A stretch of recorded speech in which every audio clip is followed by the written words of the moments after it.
Hi, ഞാൻ ജിഷു. അപ്പോൾ നമുക്ക് ഇന്നൊരു സൂപ്പർ ടേസ്റ്റി സൂചി ഗോതമ്പ് പായസം ഉണ്ടാക്കാം.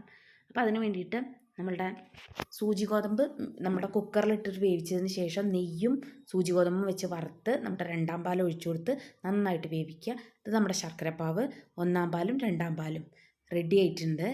ഇനി നമ്മൾ എന്ത് ചെയ്യണം വിചാരിച്ചാൽ ഇതിൽ രണ്ടാം പാൽ ഒഴിച്ചിട്ടാണ് ഇത് തിളപ്പിക്കുക.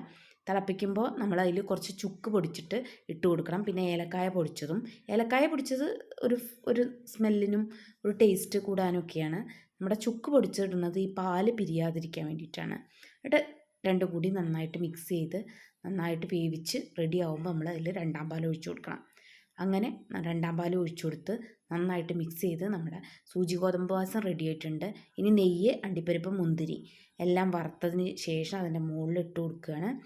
ഇതുപോലത്തെ യൂസ്ഫുൾ ആയിട്ടുള്ള നല്ല നല്ല വീഡിയോസ് കാണണമെങ്കിൽ ഒന്ന് സബ്സ്ക്രൈബ് ചെയ്യുക. പുതിയൊരു വീഡിയോ വരുന്നതായിരിക്കും. Bye bye.